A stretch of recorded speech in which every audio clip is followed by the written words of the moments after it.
Tuhan, selamat sore. Bapak Ibu yang dikasihi oleh Tuhan, yang ada di tempat ini atau yang di rumah, bersyukur kepada Tuhan kalau sore hari ini lagi kita boleh ada oleh karena kemurahan Tuhan dan oleh karena kasih-Nya. Sepanjang hari kehidupan kita telah ditolong. Oleh karena Tuhan, hidup kita dipulihkan. Oleh karena Tuhan, kita yang berdosa telah diselamatkan. Untuk itu seberapa kita yang ada sore hari ini, mari gunakan waktu yang ada ketika hidup ini masih Tuhan beri kesempatan untuk dapat memuji dan memuliakan nama Tuhan. Sebelum kita mendengarkan firman Tuhan, menyenangkan hati Tuhan. Karena sesungguhnya yang Tuhan perhatikan adalah bagaimana cara kita memuji dan memuliakan nama Tuhan. Bagaimana kita menyenangkan hati Tuhan. Bukan hanya di rumah, di tempat ini, mari dengan kesungguhan hati kita datang memuji memuliakan nama Tuhan. Untuk itu saya undang kita semua bangkit berdiri.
boleh datang sujud menyembah, memuji, memuliakan Engkau. Kami tahu ini semua karena anugerah Tuhan. Kami tidak dapat membalas kebaikan, kemurahan, kasih-Mu dalam hidup kami. Selain kami mau belajar untuk melakukan apa yang Tuhan mau, itu berkenan di hadapan Engkau. Oleh sebab itu, mari kuduskan kami, layakan kami, berkati ibadah kami sore ini. Urapan Allah tinggal dalam ibadah kami. Mulai dari pelayan-pelayan kami semua diurapi oleh Tuhan. Kami mulaikan dan tabiskan kebaktian sore ini hanya di dalam nama Bapa, Putra dan Roh Kudus, yaitu Tuhan Yesus Kristus. Di dalam nama Tuhan Yesus, setiap kita yang siap memuji Tuhan berkata, Haleluya. Haleluya. Setiap kita tidak akan dapat membalas akan kasih kebesaran Tuhan. Amin. Seberapapun apa yang kita perbuat belum bisa membalas akan kebaikan Tuhan. Untuk ini waktu yang ada sore hari ini, mari masuk gerbangnya dengan hati yang Haleluya.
bersuka bersorak sore hari ini untuk Tuhan, amin.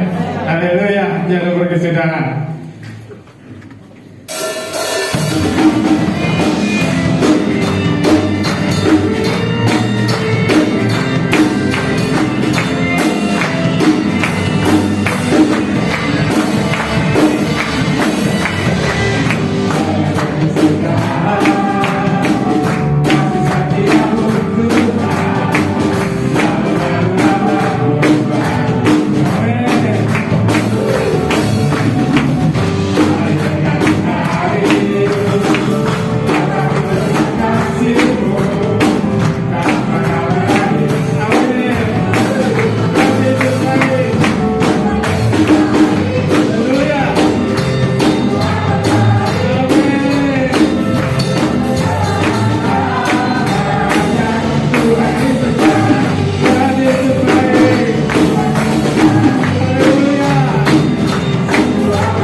Sebentar kita akan memberikan persembahan yang kedua. Sebelumnya mari kita berdoa. Persembahan pertama. Haleluya. Bapak, terima kasih sore hari ini kami diberi waktu kesempatan kembali untuk beribadah. Terimalah pujian kami.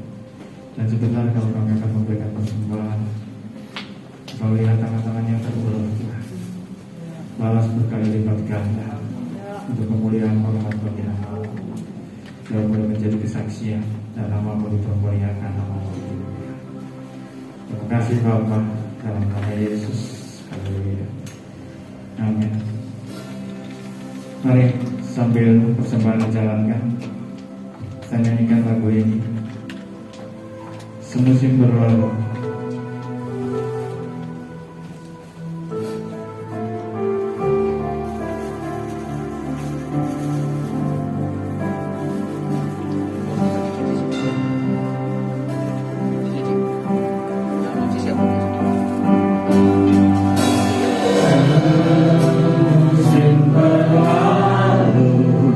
Namun kau selalu pelihara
tak dapat kami balas. Hari-hari hidup kami merasakan Engkau begitu baik bagi kami. Engkau nyatakan kasih setiamu bagi kami. Saat kami susah, Engkau memberi kami penghiburan. Saat kami memerlukan pertolongan, Engkau nyatakan pertolongan. Saat kami sakit, Engkau sembuhkan Tuhan.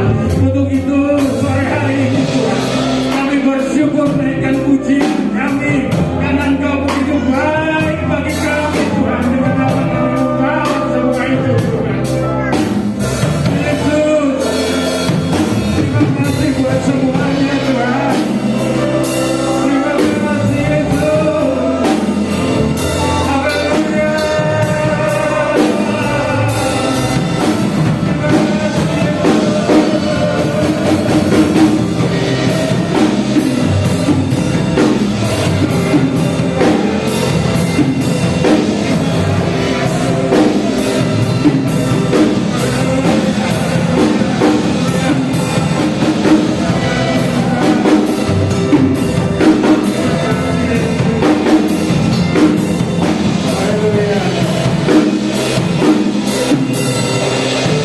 Terima kasih Tuhan.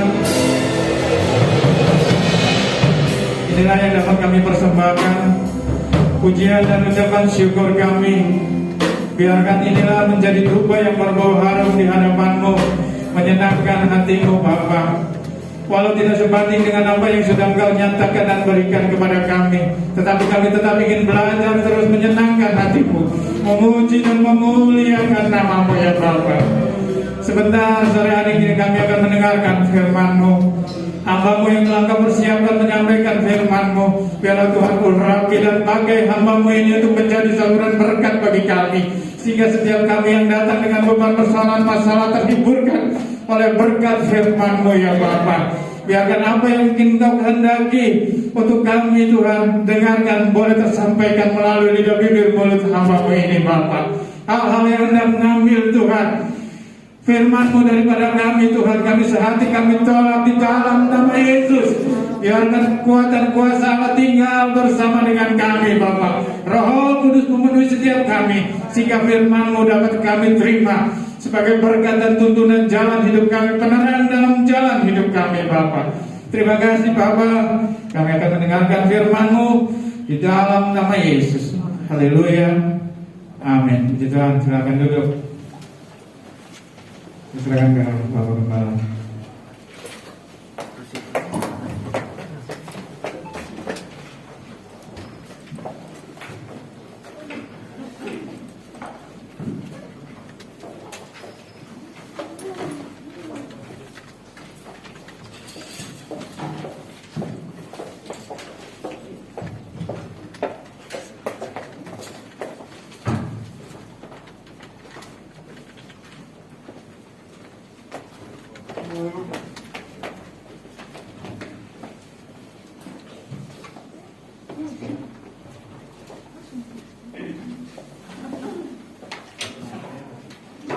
Selamat sore.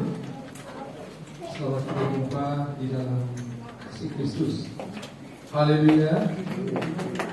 Haleluya. Puji Tuhan. Puji Tuhan. Haleluya. Haleluya, puji Tuhan. Amin. Ada sukacita pada sore hari ini. Ada sukacita. Haleluya. Haleluya. Tadi pembawa puji-pujian berkata, kalau kita hadir ada Tuhan sudah oleh kasih-Nya, oleh kemurahan-Nya, Dia sudah pulihkan kita. Saya pikir kalimat itu saya tangkap temanya dipulihkan. Haleluya. Haleluya. Ya, mari. Saya percaya setiap kita rindu selalu menikmati kasih Bapa itu. Rindu selalu ada dalam genggaman kasih sayang seorang Bapa. Oleh sebab itu mari kita akan lihat tema ini sebetulnya dikasih oleh pemuda, tapi tidak sempat dikhotbahkan karena tadi itu berdiri sulit hari Sabtu. Jadi saya diganti oleh pembicara yang lain. Dan hari ini saya bawakan firman Tuhan ini untuk saya dan saudara. Mari kita buka Lukas pasal yang 15 ayat 11 sampai 32, tapi yang kita baca ayat yang ke 20 sampai 24.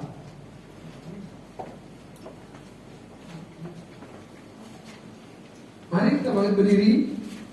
Saya minta tolong sedikit dinaikkan karena saya sudah ketiga kali untuk berbicara di mimbar, biar suara saya tidak lebih. Oke. Kita lihat ayat yang ke-20. Pria baca ayat 20 dan selanjutnya kita bergantian, dan ayat per ayat kita baca bersama-sama. Ayat 20 mulai dari pria dalam hitungan yang ketiga. 2, 3. Maka panggillah ia dan pergi kepada bapaknya. Ketika dia masih jauh, ayahnya telah melihatnya. Lalu tergeraklah hatinya oleh belas kasihan. Ayahnya berlari mendapatkan dia, lalu merangkul dan mencium dia.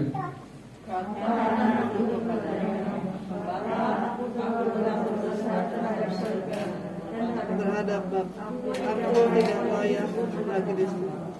Tetapi ayah itu berkata kepada hamba-hambanya, lekaslah, bawalah kemari, pakaikanlah itu padanya dan kenakanlah cincin pada jarinya dan sepatu pada kakinya. Dan ambillah anak lembu itu, sembelihlah dia dan marilah kita makan dan bersuka. 2, 3, 4, 24 ya. 2, 3. Sebab anak itu telah mati dan hanya hidup kembali.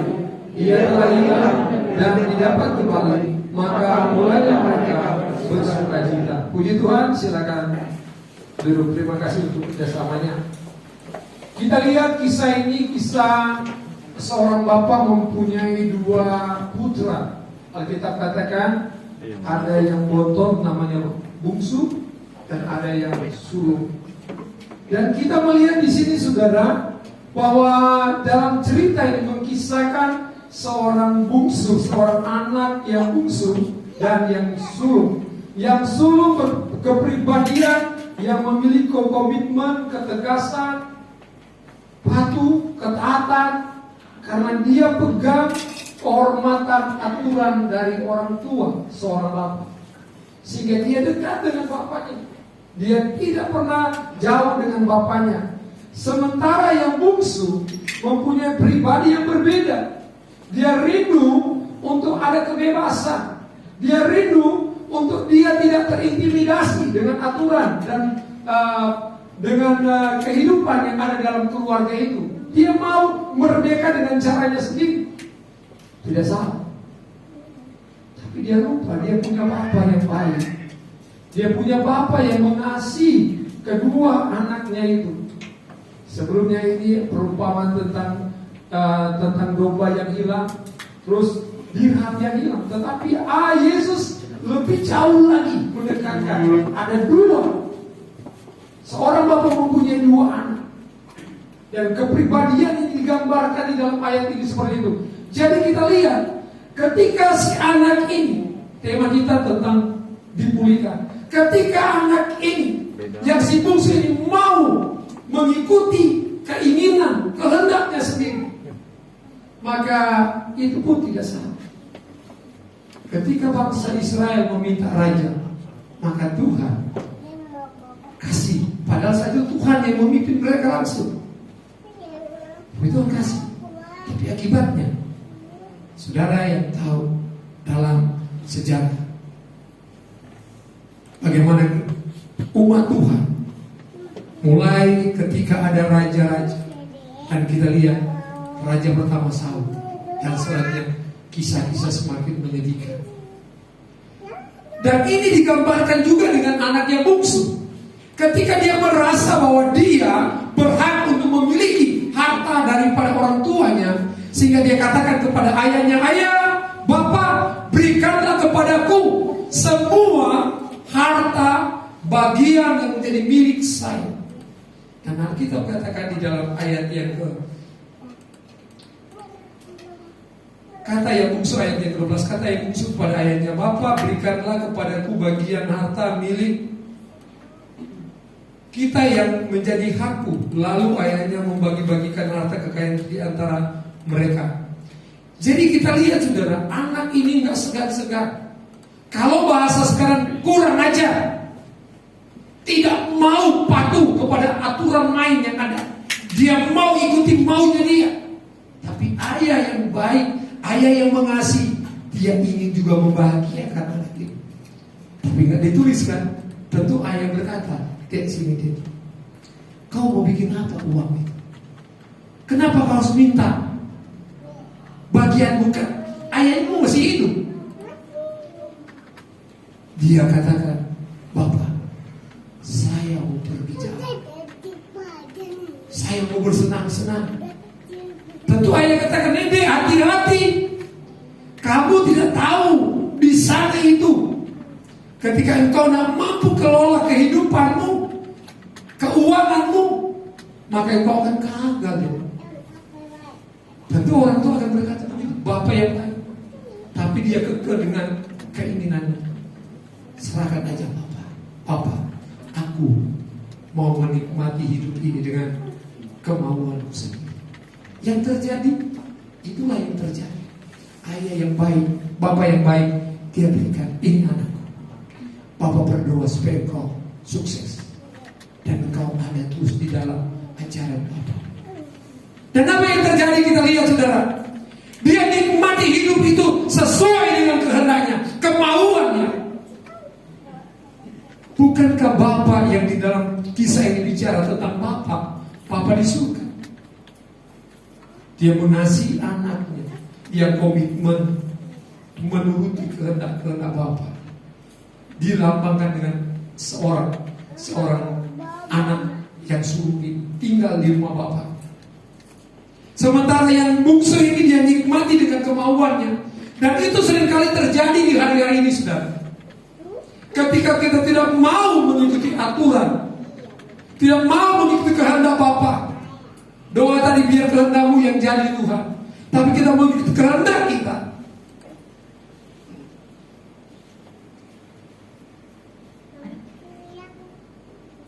Haleluya.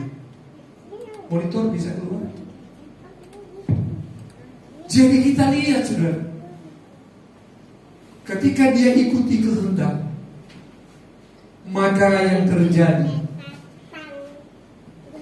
bukan untuk kebaikan, bukan untuk kesuksesan, bukan nama bapaknya yang dipermuliakan. Tapi mungkin saat itu mereka tahu itu kan anak orang kaya, itu kan bapaknya baik, itu kan bapaknya banyak orang upahan di rumahnya, banyak makanan di rumah ayahnya. Kenapa dia sekarang sudah menjadi penjaga babi? Bahkan ketika anak itu menghadapi kondisi yang sulit, dia kepingin makan, kata Alkitab. Beberapa hari kemudian anak bungsu itu menjual seluruh. Ayat 14, setelah dihabiskan semuanya, timbullah bencana kelaparan di dalam negeri itu, dan ia mulai melarat. Lalu ia pergi bekerja kepada seorang majikan di negeri itu. Orang itu menyuruhnya ke ladang untuk menjaga babinya. Lalu dia ingin mengisi perutnya dengan ampas yang menjadi makanan bokeh, makanan babi. Orang Manado adalah makanan bokeh. Tidak ada orang Manado di sini.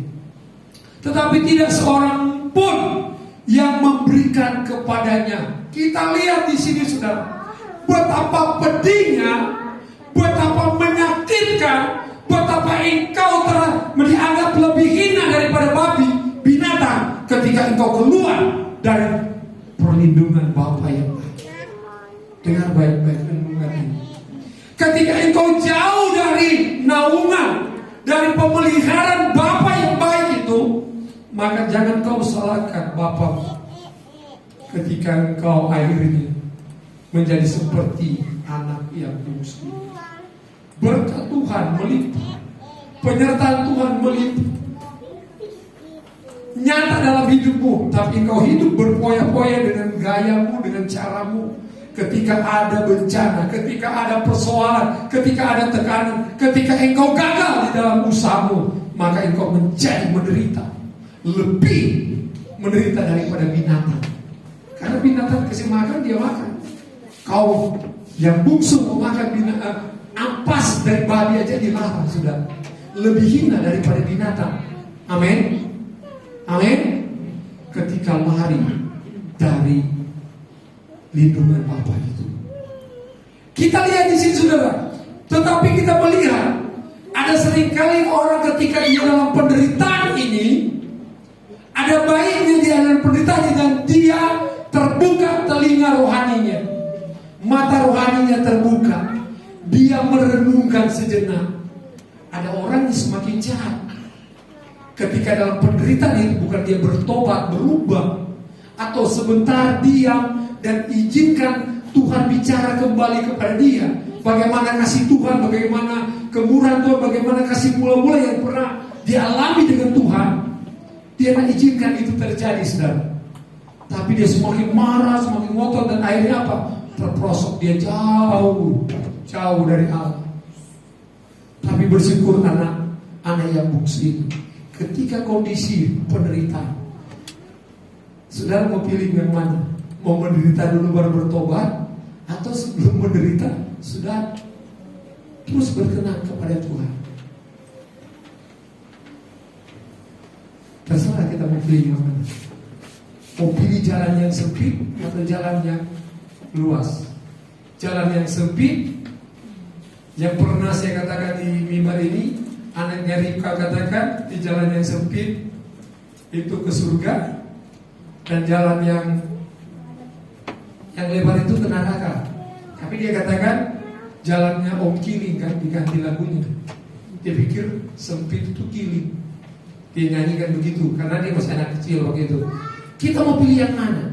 Yang sempit surga, tapi yang luas itu kita neraka.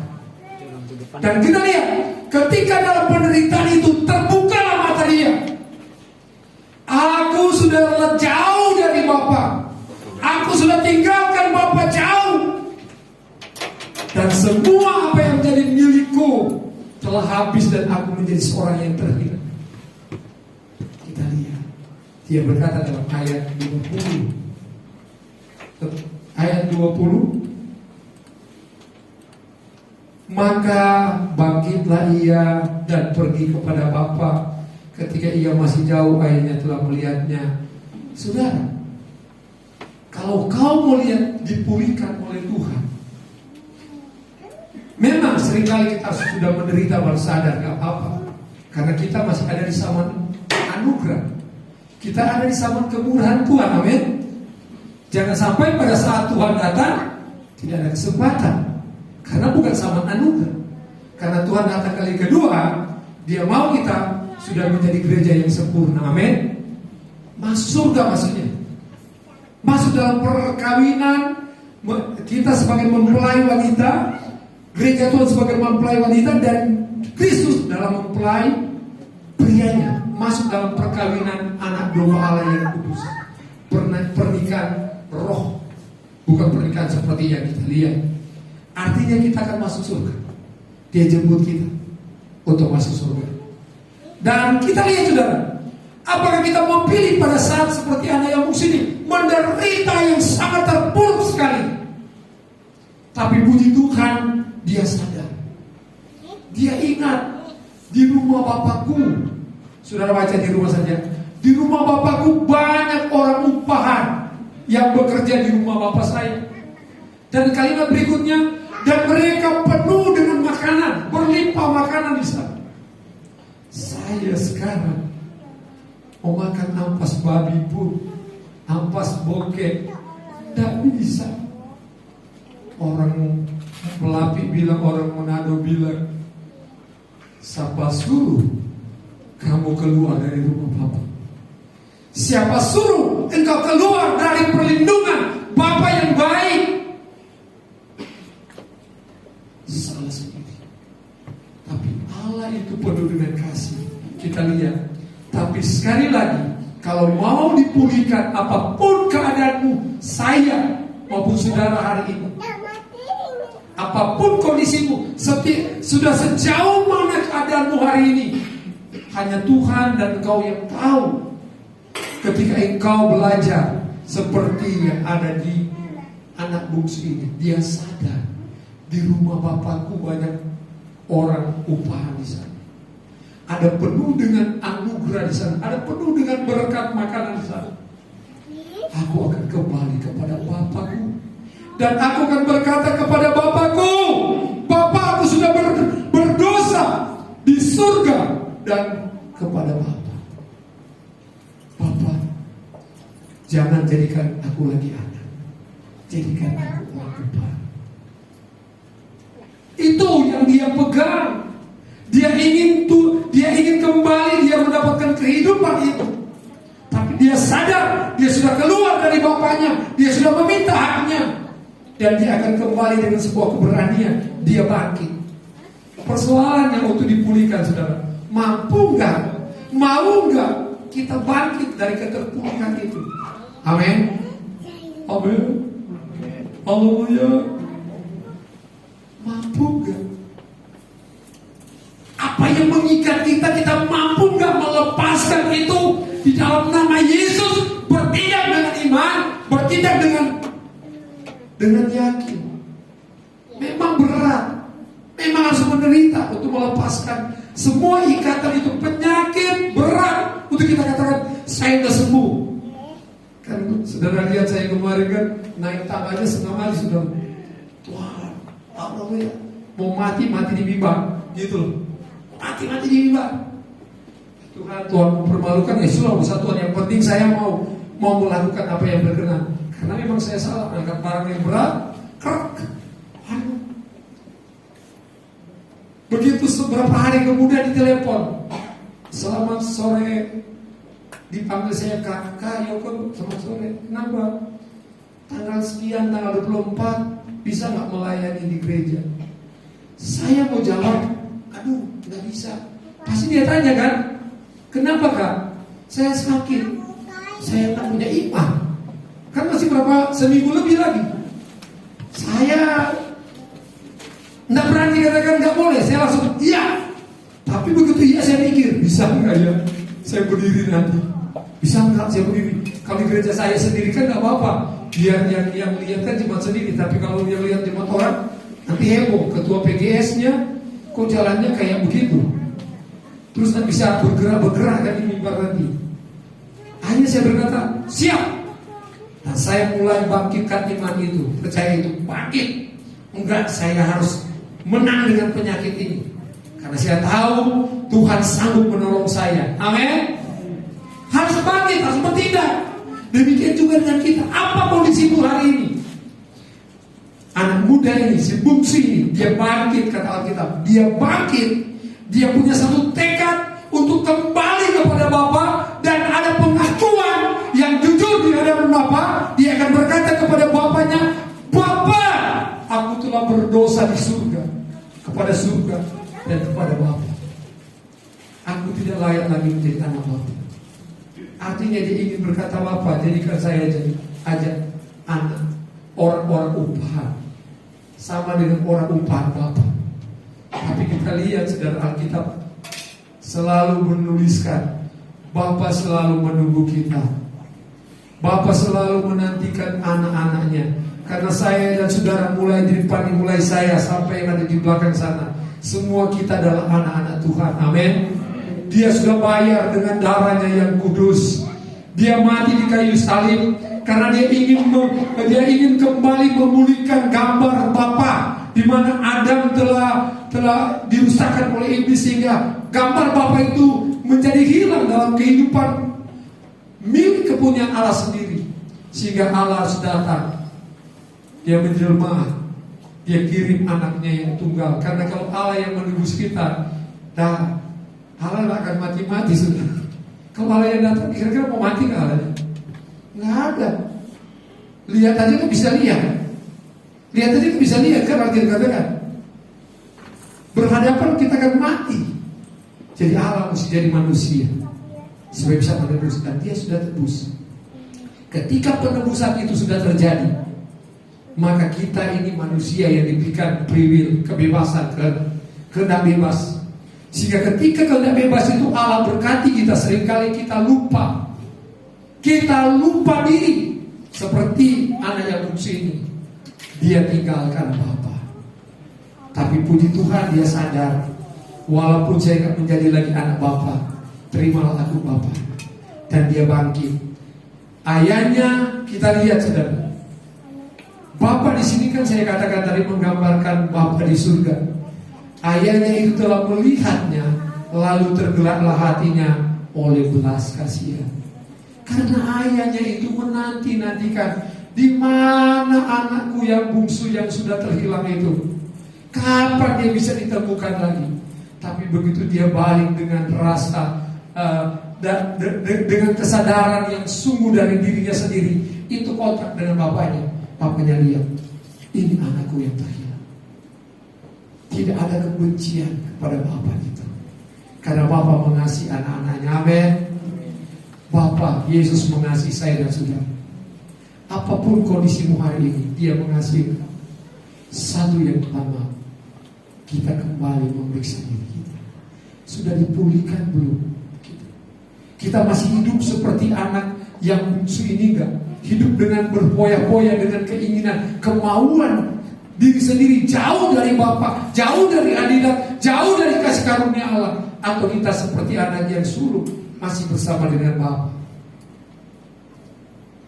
Dan kita lihat, ketika dia sampai, dia sadar saudara, maka Bapa itu dengan belas kasihan, bahkan Alkitab katakan dengan jelas, dia dipulihkan. Mari saudara kita lihat Kisah Para Rasul pasal 3. Kisah Para Rasul pasal 3. Next. Ya. Ayat yang ke-18 berkata begini. Jadi tolong baca Jek. Ayat 18 sampai 21. Tetapi dengan jalan demikian Allah telah menggenapi apa yang telah difirmankannya dahulu dengan perantaraan nabi-nabinya, yaitu bahwa Mesias yang diutusnya harus menderita. Stop dulu ya, stop. Jadi kita lihat saudara, ketika di Serambi Salomo ini Petrus berkhotbah, Petrus mengingatkan orang Israel, kalian yang sudah menolak dia, yang akan memulihkan saudara, yang akan memberikan kehidupan saudara supaya memiliki kehidupan, pemeliharaan Tuhan, pertolongan Tuhan menjadi bagian saudara, dan dia kalian sudah tolak, bahkan kalian salibkan. Dia itu yang membuat perkara yang mereka lihat, saksikan saat itu. Terus 19, karena itu sadarlah dan bertobatlah supaya dosamu dihapuskan, agar Tuhan mendatangkan waktu kelegaan dan mengutus Yesus yang dari semula diuntukkan bagimu sebagai Kristus. Kristus itu harus tinggal di sorga sampai waktu pemulihan segala sesuatu, seperti yang difirmankannya Allah dengan perantara nabi-nabinya yang kudus di zaman dahulu. Bukankah telah... Sudah sampai di sana, terima kasih. Kita lihat di sini saudara, Petrus mengingatkan orang Israel saat itu bahwa mereka pernah menolak dia, tapi dia bangkit dan dia menyatakan kuasa, dan itu harus terjadi. Memang sudah dinubuatkan dia harus menderita dan mati. Jadi bukan karena kesalahan mereka, karena ketidaktahuan mereka saja sehingga membuat hal itu terjadi. Itu yang intinya Petrus katakan. Dan dia tegaskan ayat 13-19, karena itu sadarlah dan bertobatlah supaya dosamu dihapuskan. Di sini bicara tentang pemulihan, bicara tentang pertobatan, bicara tentang restorasi. Pemulihan, pertobatan, atau restorasi artinya harus dimiliki oleh gereja yang mau menerima kehidupan yang kekal itu. Hidupnya dikuduskan, hidupnya diampuni, sehingga dia berkenan kepada Bapa yang baik itu. Bapa akan melindungi dia. Bapa yang punya banyak upah, orang upahan itu yang penuh dengan kelimpahan makanan itu, dia ada di sana. Dia terlindung di sana. Dan kita melihat di sini sudah dalam perjanjian lama, pemulihan atau restorasi artinya mengembalikan yang tercuri atau membentuk kembali. Ketika engkau berdosa, engkau terima Yesus sebagai Tuhan dan Juru Selamat, kita dikembalikan oleh Tuhan menjadi layak berkenan, diampuni, disucikan, sehingga ketika engkau keluar dari air baptisan, kita selalu dengar pujian, namaku Di sanalah dalam buku kehidupan kekal, darahnya telah sucikan segenap dosaku. Saya tahu namaku. Lah ampun. Saya tahu namaku di sanalah. Jangan sendiri, coba jawab. Karena ketika jawab, kita mengerti. Dalam perjanjian baru artinya saudara mengembalikan kembali ke posisi yang semula. Itu artinya bertobat. Terjadi pertobatan atau pemulihan. Pemulihan itu atau restorasi dikembalikan semula yang Tuhan mau. Ketika anak yang bungsu ini telah salah, dia dikembalikan. Makanya Bapa melihat dia penuh dengan belas kasihan, dia katakan berikan pakaian yang terbaik, jubah yang terbaik, berikan dia cincin, berikan dia sepatu. Artinya Allah pulihkan dia. Bapak itu pulihkan, terima dia lagi. Bukan hanya sekedar terima, buat pesta.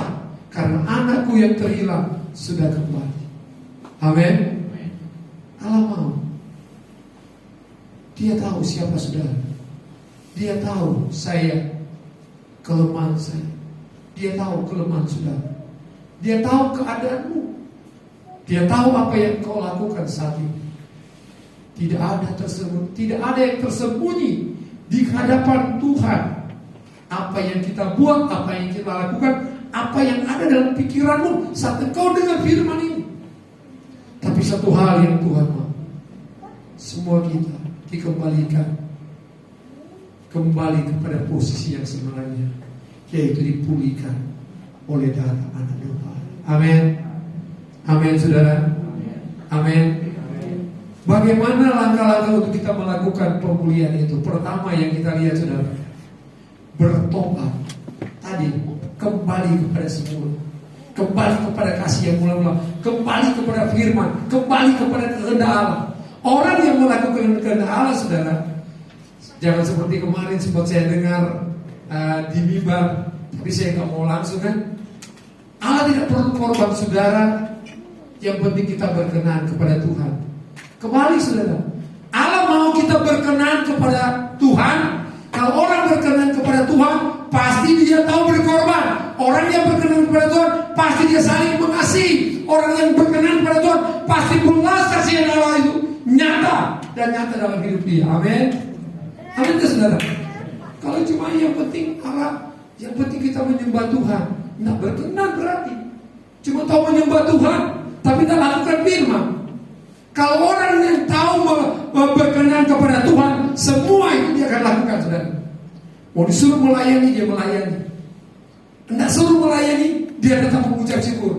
Enggak dihormati, dia mengucap syukur. Yang penting dia tahu dia berkenan kepada Tuhan.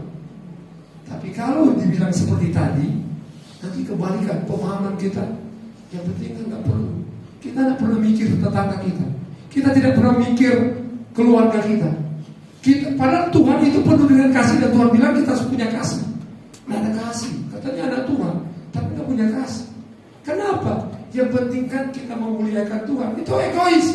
Itu sama seperti anak bungsu. Tapi kalau kita berkenan, maka apa kata firman Tuhan? Kita akan tunduk kepada firman Tuhan itu. Amin. Amin saudara.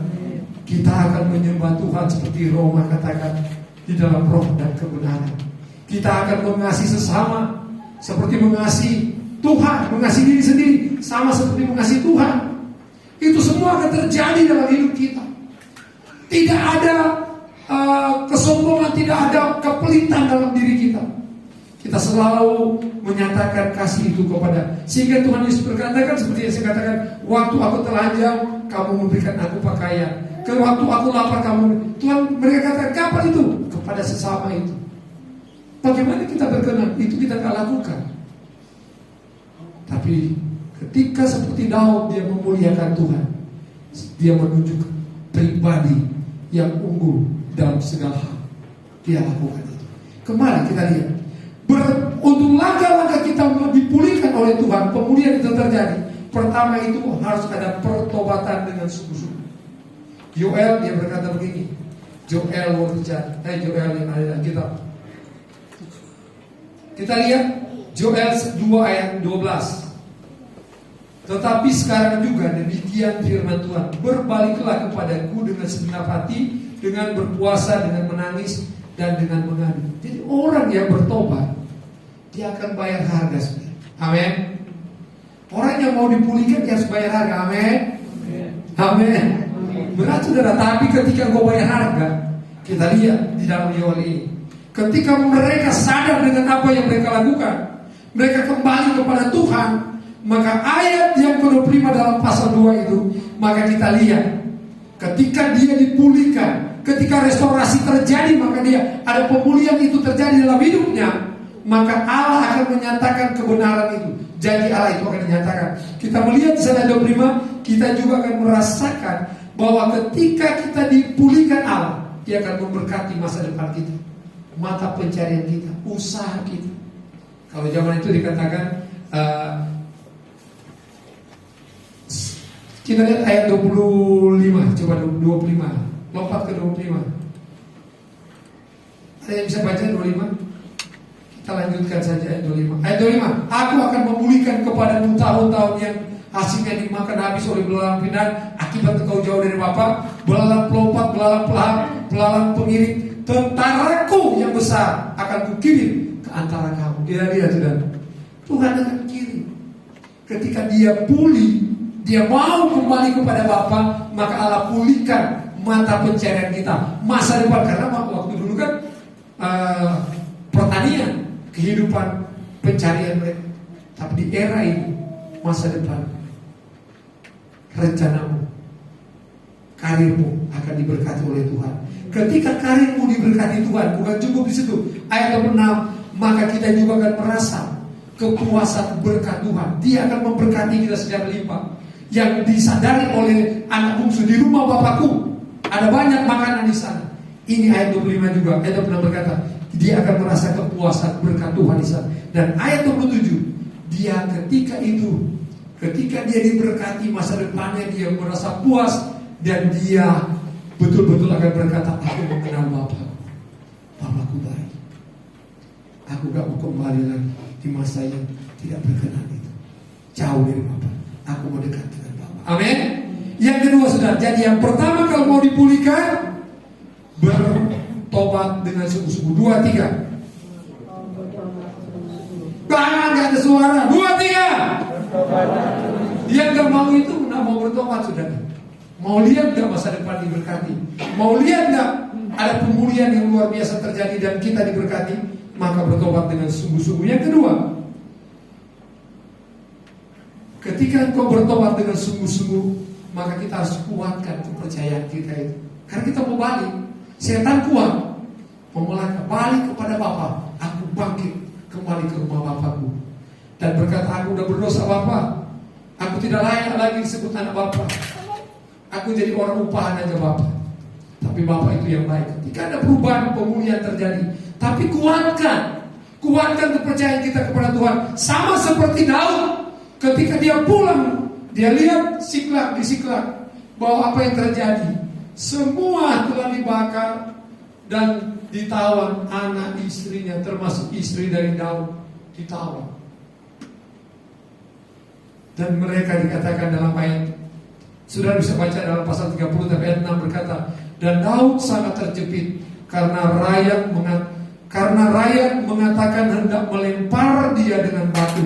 Kenapa? Karena istri-istrinya, anak-anaknya sudah ditawan. Seluruh rakyat itu telah pedih hatinya masing-masing karena anaknya laki-laki dan perempuan. Tetapi Daud menguatkan kepercayaan. Kenapa Daud menguatkan? Karena ada jalan keluar. Daud tahu hanya Tuhan yang bisa memberi. Karena dia dekat dengan Tuhan dan dia bertanya kepada Tuhan, Tuhan, apa yang saya lakukan? Kejar atau gimana Tuhan? Kejar. Dan Tuhan akan buktikan. Kalau sudah dipulihkan dan kita perkuat iman kita, kepercayaan kita, keyakinan kita, Allah akan turun campur tangan. Amin. Amin. Dan yang terakhir, musik naik ke atas. Yang terakhir, kita akan mengucap syukur. Kita akan mampu mensyukuri apa yang diberikan Tuhan. Kita tidak akan menjadi sombong. Kenapa? Pengalaman itu Dia mengajar kita bertobat sungguh-sungguh, kita meyakinkan keyakinan, kepercayaan kita kuatkan terus kepada Tuhan, sehingga kita akan mengatakan, Tuhan, semua yang aku miliki adalah dari Engkau. Kesombongan, keangkuhan dijauhkan Tuhan dari diri kita. Kenapa? Karena kita mengalami pengalaman dengan Tuhan. Dia pulihkan kita. Dan ketika Engkau dipulihkan ini, maka kita diberkati, dan kita akan mampu mengucap syukur kepada Tuhan. Dan kita akan berkata, Tuhan itu baik. Ayat yang terakhir kita baca bersama-sama ayat ini, 2 Korintus 12 ayat 9. 2, 3. Tetapi jawab Tuhan kepadaku,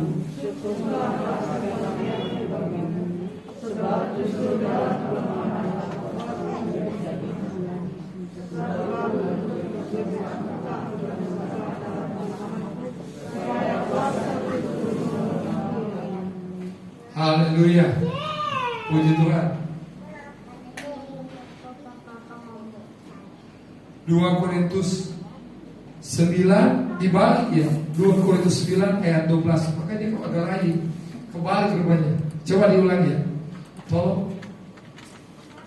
Sebab pelayanan kasih yang berisi pemberian itu bukan hanya mencukupkan keperluan orang kudus, tetapi juga melimpah ucapan syukur. Tetapi juga melimpah ucapan syukur. Kita lihat saudara, sebab pelayanan kasih yang berisi pemberian ini bukan hanya mencukupkan keperluan orang kudus, tetapi juga melimpah ucapan syukur kepada Allah. Ini tadi pagi saya perhatikan ayat ini saudara. Rupanya salah, saya sudah tidak lihat monitor. Baru sore ini saya lihat. Jadi kita lihat saudara, ketika engkau datang kembali bertobat dengan sungguh-sungguh. Yang kedua tadi kita yakinkan, kuatkan kepercayaan kita dengan sungguh-sungguh.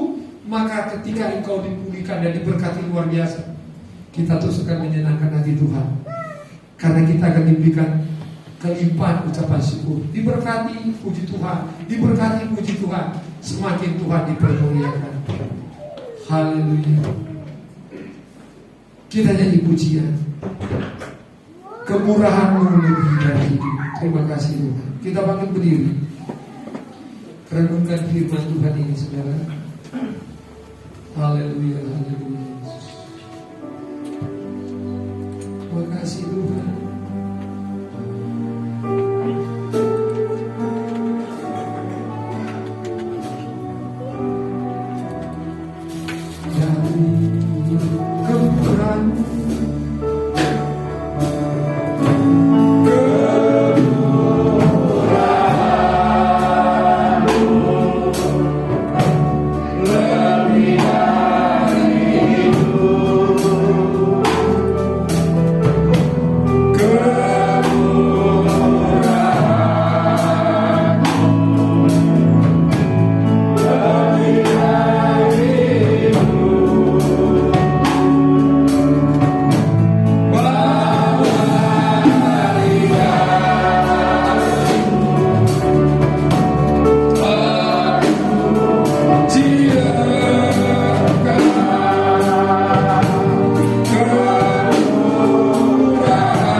Tebusan darah Kristus.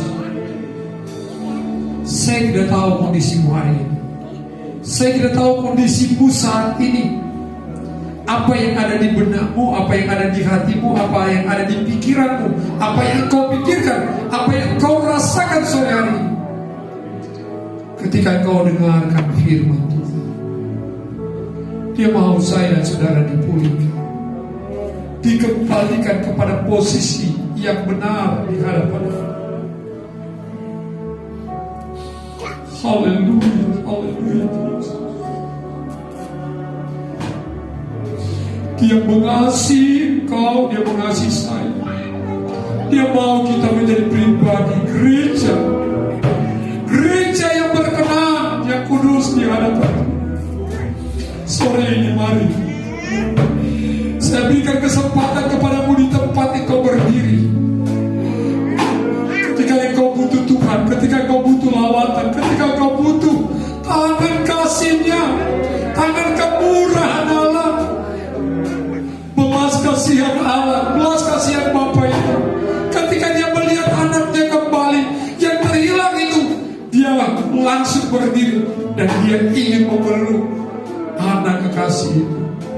Ketika engkau jujur di hadapan Tuhan, apapun kondisimu, penyakit, pergumulan, mari engkau mau pulih.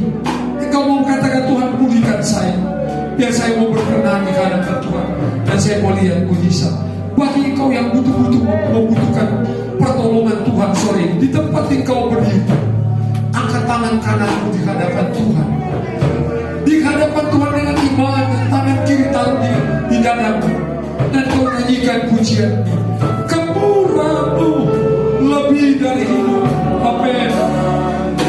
Haleluya.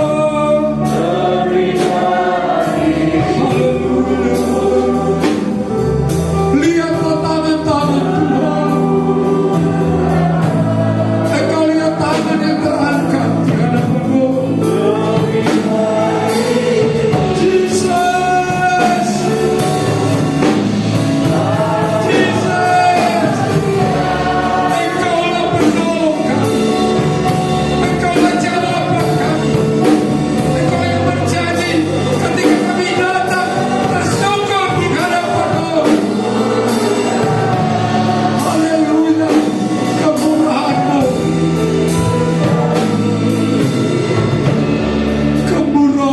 Terjadi.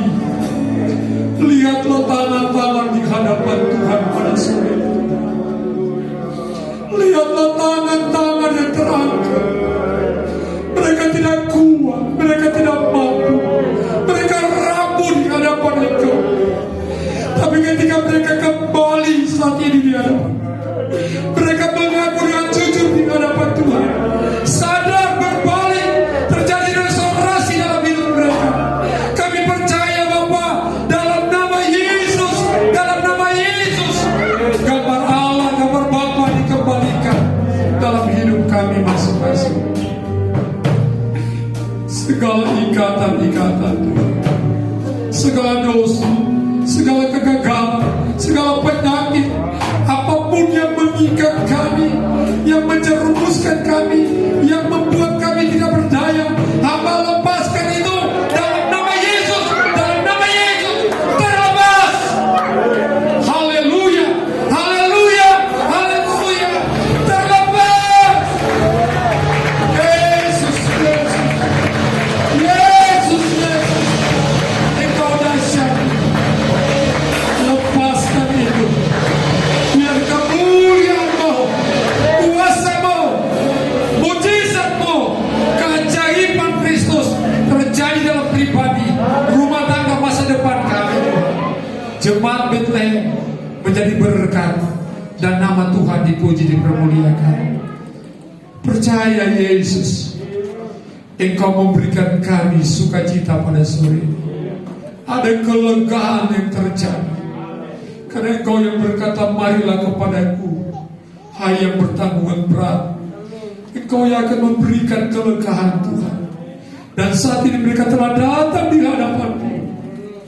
Engkau ampuni kami, Engkau sucikan kami, dan kami dipulihkan oleh Bapa, sehingga kami boleh berglori, kami boleh bersukacita, kami boleh berpesta di hadapan hadirat-Mu, karena kami merasa Allah jamah, Allah menjamah kami, Allah menolong kami. Mujizat-Mu terjadi bagi kami. Makasih Bapa, kami mau pulang dengan sebuah jawaban, kami mau pulang dengan sebuah kemenangan. bahwa Engkau Bapa kami yang baik. Terima kasih Tuhan. Terima kasih Roh Kudus untuk pelayanan-Mu pada sore ini. Di dalam nama Tuhan Yesus, semua kita yang diberkati berkata,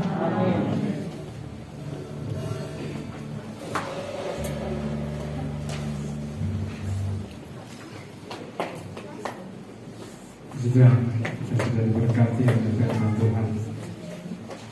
Berapapun kita yang ada sore hari ini, apapun persoalan dan masalah hidup kita, sore hari ini kita diingatkan kembali tentang kesetiaan Allah, kesetiaan Bapa yang mau menerima dengan sukacita seorang yang sudah berdosa, seorang yang sudah najis. Babi menggambarkan kenajisan, tetapi karena kesetiaannya Bapa tetap mau menerimanya. Apalagi kita, apapun pergumulan dan persoalan kita sore hari ini, datang kepada Tuhan. Amin. Tuhan akan membuka tangannya, menerima dan menjawab setiap pergumulan persoalan hidup kita. Dan kita akan memberikan persembahan yang kedua. Sambil saya bacakan warta gereja, yang bertugas silakan mempersiapkan diri.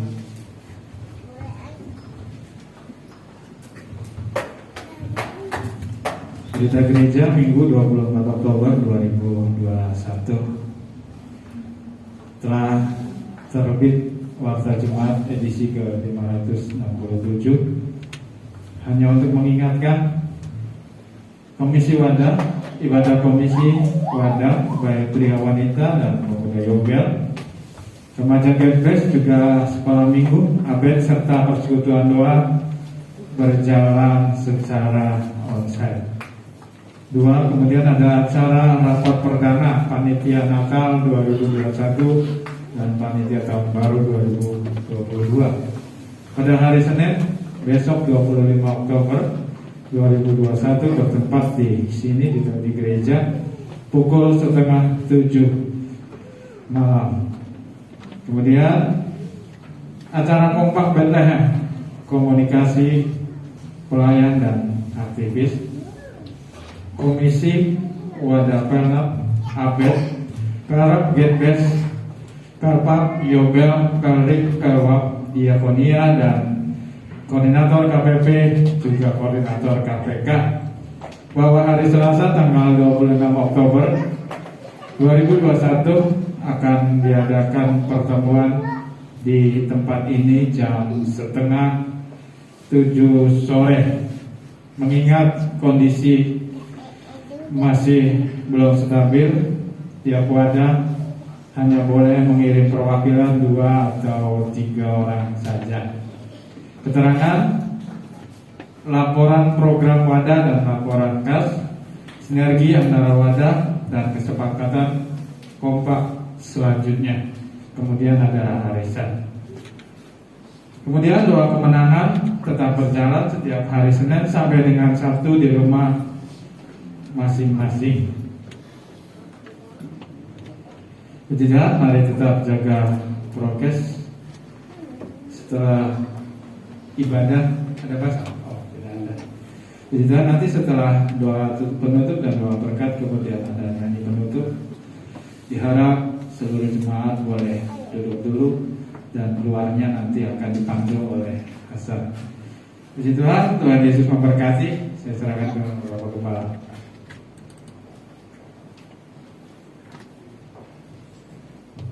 Puji Tuhan, Tuhan Yesus memberkati kita semua. Amin. Mana lambaikan tangan saudara, haleluya, haleluya. Puji Tuhan. Saudara, ada tambahan, kita mendapat surat dari panitia Natal, Natal PGS, dan juga ada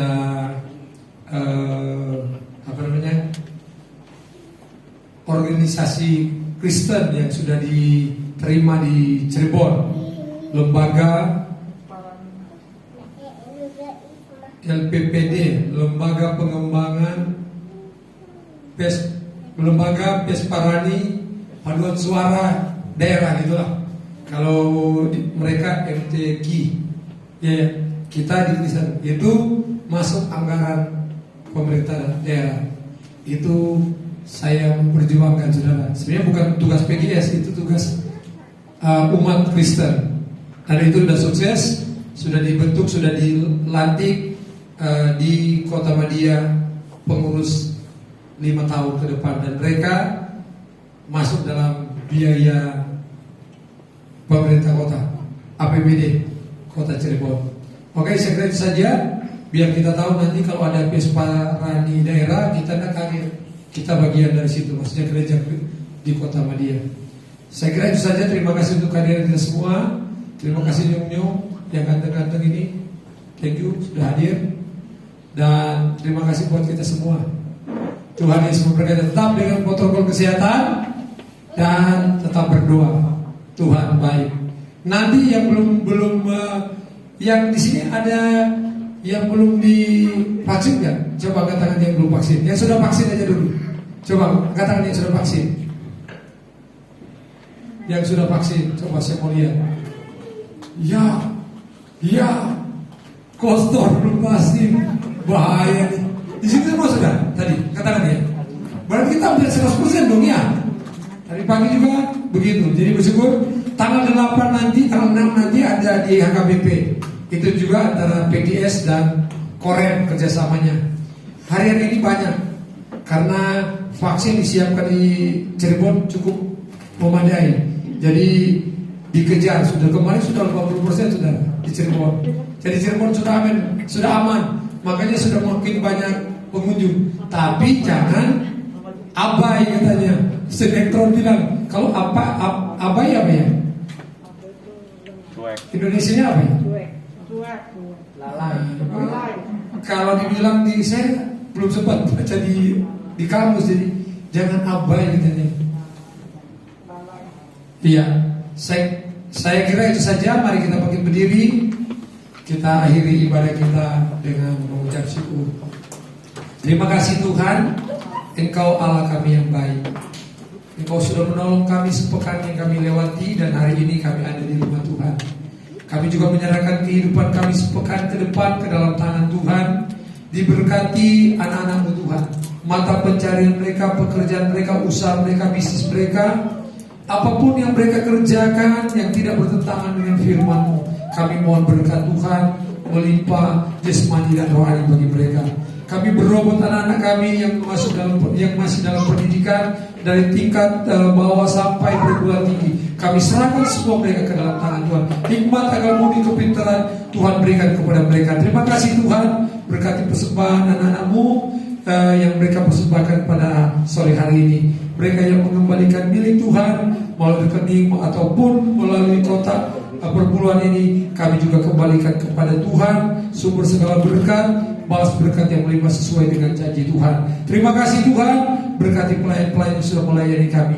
Berkati kami semua Tuhan, karena kami tahu Engkau sudah jamah kami, Engkau sudah lawati kami, Engkau sudah memberi kami kepuasan. Kami pulang dengan sebuah jawaban dari Tuhan. Engkau Allah Immanuel menyertai kami sampai Tuhan datang pada kali yang kedua. Terima kasih Bapa, diberkati bangsa kami, diberkati kota kami, diberkati pemerintahan kami, diberkati rumah-rumah tangga kami Tuhan. Tutup bungkus kami semua dengan kuasa darah Tuhan, sehingga kami terus ada sukacita, ada damai sejahtera. Kami selalu memuji Tuhan karena berkat Tuhan, pemeliharaan Tuhan, penyertaan Tuhan nyata dalam hidup kami.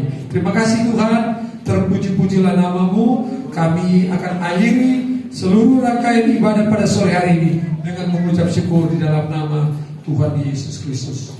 Jemaat yang menjadi kekasih Tuhan Yesus Kristus, terimalah dan bawalah pulang berkat damai sejahtera dari Allah Bapa, cinta kasih dari Tuhan Yesus Kristus, serta persekutuan penghiburan Roh Kudus memimpin, menyertai, memberkati saya dan saudara mulai petang hari ini sampai Maranatha Tuhan Yesus datang pada kali yang kedua.